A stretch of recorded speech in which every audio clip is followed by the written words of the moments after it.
after an incident going down into the first corner later on in the race. And now Franchitti running well, though. He's doing a great job here. He needs the points from today, especially with Carpentier not in the race. He needs to close up in the Rookie of the Year rankings, and that's what he's got a chance to do here.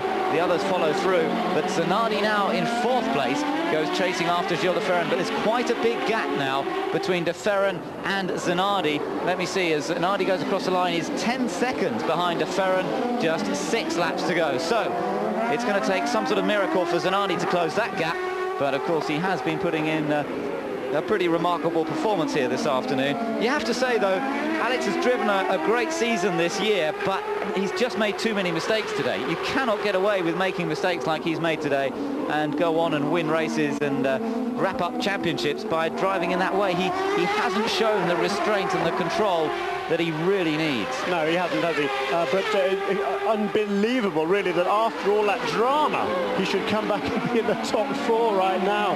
Just an astonishing performance. But let's not forget Mauricio Gouge. I mean, he has driven superbly all season long, and a victory has continued to elude him. Just 5 laps to go now for Mauricio Gouge. There is a battle for 2nd place between Vassar and de Ferran, but and then a long gap back to 3rd place. But Gougemin now has a couple of seconds over these two. Just a flash it out of the corner there of the screen was Gougemin, and there are the battle for 2nd place, Vassar and de Ferran. Just 5 laps to go, less than 5 laps to go then, as Mauricio Gougemin hunts down his first ever win in the PPG Kart Series. This will be his 66th start in the championship, a series that he's been doing a few years now, ever since he joined the series from his Formula 1 days. Came into the championship first of all in 1993, and he actually joined the Ganassi team in 1994 before switching to Pac West. He's been Pac West for 1995 and 96, and of course, as we mentioned earlier in the show, he's actually just re-signed. Oh, and Franchitti's off! No, I don't believe it! Dario Franchitti has gone off. It looks as though he's locked up. I wonder if he was hit from behind, but just when he was in with a shout of scoring some points, which he so desperately needed, he is off into the tyre barrier. And Dario Franchitti, well, he didn't like this circuit very much when he first drove it on Friday. He is going to like it even less now after going out. Let's just hope they can get him back into the race. They may be able to. He may be able to salvage something from this, but he really did not need that. Not after making the mistake in Road America last time. As I say, we didn't see what happened. It may have been somebody else's mistake, but whatever. It would have been so nice if he just had a trouble-free run and managed to maintain that 6th position. We'll wait to see where he comes round. Yeah, here's the battle for 2nd place again. All eyes on that. There is Vassar holding off Gilles de Ferran. Those two have been very closely matched, but there is a man of the moment, Mauricio Gougelmin. He's had several 2nd place finishes, including 1 or 2 this year, and he's been so close so many times. 2 2nd place finishes this year, Long Beach and Road America, of course.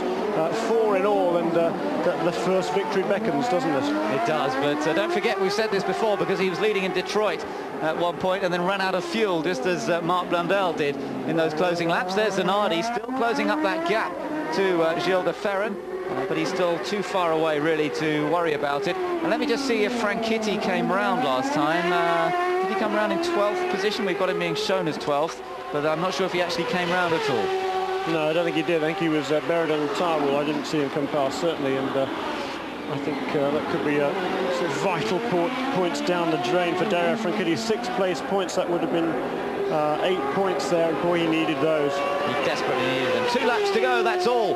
That's just over 3 miles here in Vancouver, and Mauricio Gougemin could become the first-time winner. In fact, he would be the first Brazilian winner on the series this year, I believe, Jeremy. We haven't actually had a Brazilian winner to any of the races. Brazil is mad about the kart race series, and they will be just going crazy if Mauricio Gougemin can take the win here. Particularly with Cristiano de Mata winning the Indy Lights race, and his countryman, Tony Kanaan, taking over the lead in that championship through a brilliant 2nd place drive as well. So what a day for the Brazilians. We've got Brazilian running in 3rd place as well, and this will mean that Gilles de Ferran will stay in the hunt in the championship because he's going to finish ahead of Alex Zanardi if it all holds together as it is. Mauricio Gugelmin is about to start his final lap. He's heading towards his first ever victory in the PPG Kart Series. The white flag waves, and it's the last lap for the Brazilian, 34 years old, the British Formula 3 champion way back in 1985. He moved on to make his debut in Formula 1 in 1988, drove for the Leighton House March team, stayed with them until the end of 1991. He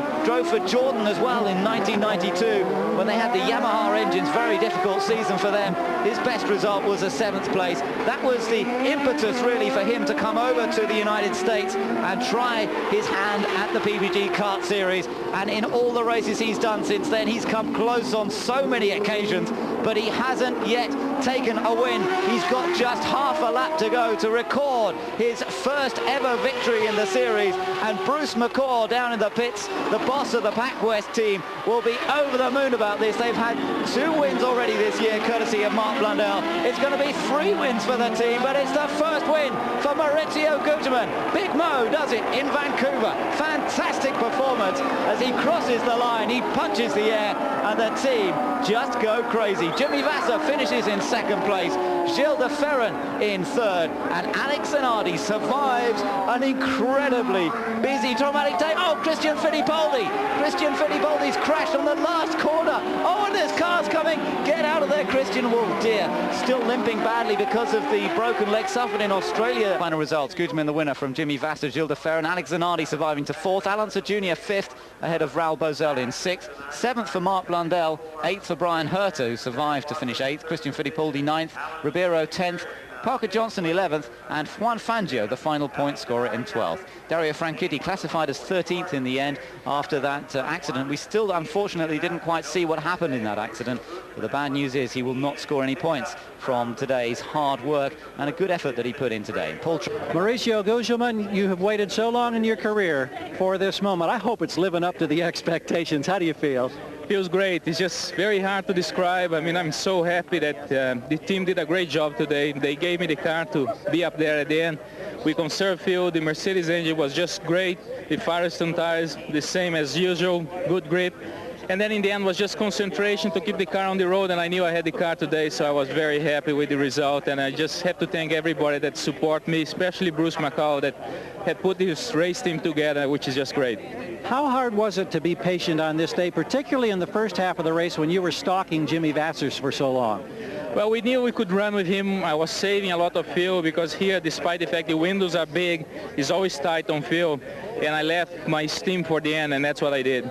Does this at all make up for the disappointment of what happened at Belle Isle and Detroit when you came within a half lap of enjoying this moment for the first time in your career? Makes up and puts a plus on top of it. I just feel great now. Thank you. Enjoy it.